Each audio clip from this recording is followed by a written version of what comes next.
बिहार चुनाव में बीजेपी का घुसपैठिया मुद्दा, साथ ही दलों की चुप्पी और असर।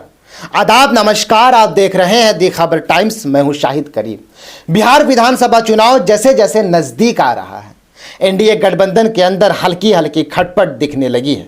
वजह है बीजेपी का नया चुनावी मुद्दा, घुसपैठिया, यानी बाहर से आकर बिहार में बसने वाले लोग। बीजेपी का कहना है कि ये घुसपैठिए बिहार और देश के लिए खतरा है और उन्हें बाहर करना जरूरी है।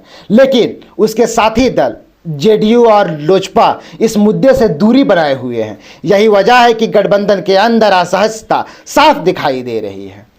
15 सितंबर को प्रधानमंत्री नरेंद्र मोदी ने पूर्णिया की रैली में कहा कि एनडीए देश के हर घुसपैठियों को बाहर निकालेगा। उन्होंने आरजेडी और कांग्रेस पर आरोप लगाया कि ये पार्टियां घुसपैठियों को बचाती हैं।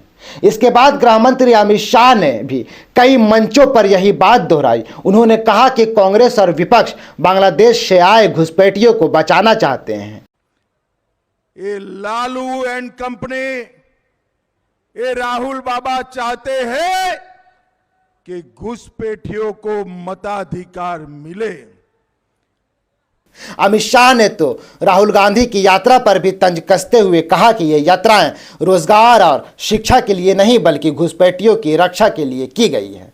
लेकिन चुनाव आयोग ने साफ कहा है कि हालिया वोटर लिस्ट अपडेट के दौरान बिहार में किसी भी तरह की घुसपैठ की पुष्टि नहीं हुई।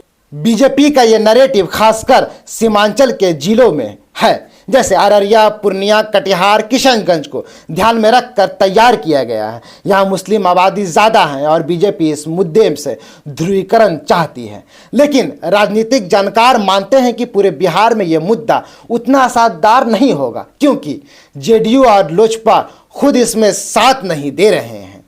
जेडीयू हमेशा से धर्मनिरपेक्ष और विकास के मुद्दे पर राजनीति करती आई है।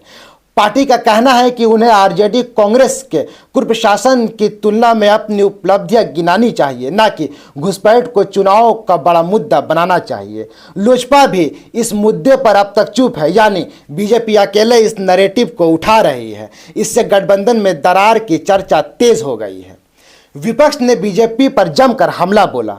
आरजेडी ने कहा कि पीएम मोदी और अमित शाह बिहार में 20 साल की नाकामी को छुपाने के लिए घुसपैठिया शब्द का इस्तेमाल कर रहे हैं। कांग्रेस ने भी सवाल उठाया कि जब चुनाव आयोग ही कह रहा है कि बिहार में घुसपैठ नहीं है, तो बीजेपी क्यों यह मुद्दा उठा रही है। कांग्रेस प्रवक्ता ने आंकड़े भी देखा है। यूपीए सरकार 2005 से 2014 में 77,000 से ज़्यादा बांग्लादेशियों को बाहर भेजा, जबकि एनडीए सरकार 2015 से 2017 में सिर्फ 833 लोगों को भेजा गया और 2018 से 2024 तक का डेटा ही नहीं मिला। अब आते हैं वोट चोरी घुसपैठिया। राजनीतिक विश्लेषकों का कहना है कि कांग्रेस इस बार संविधान खतरे में वाले नारे से हटकर वोट चोरी का मुद्दा उठाया। इसके जवाब में बीजेपी घुसपैठिया नैरेटिव ला रही है। लेकिन सवाल यह है कि क्या यह मुद्दा पूरे बिहार में असर करेगा। जानकार कहते हैं कि सीमांचल में इसका भावनात्मक असर हो सकता है, मगर जेडीयू के समर्थक के बिना बीजेपी को इसका बड़ा फायदा नहीं मिलेगा। कुल मिलाकर तस्वीर साफ है, बीजेपी घुसपैठिया मुद्दे पर चुनाव लड़ना चाहती है। जेडीयू और लोजपा इससे दूरी बना रहे हैं। विपक्ष इसे बीजेपी की नाकामी छिपाने का तरीका बता रहे हैं। अगर एनडीए के अंदर ये मतभेद चुनाव तक जारी रहा तो इसका खामियाजा पूरे गठबंधन को उठाना पड़ सकता है।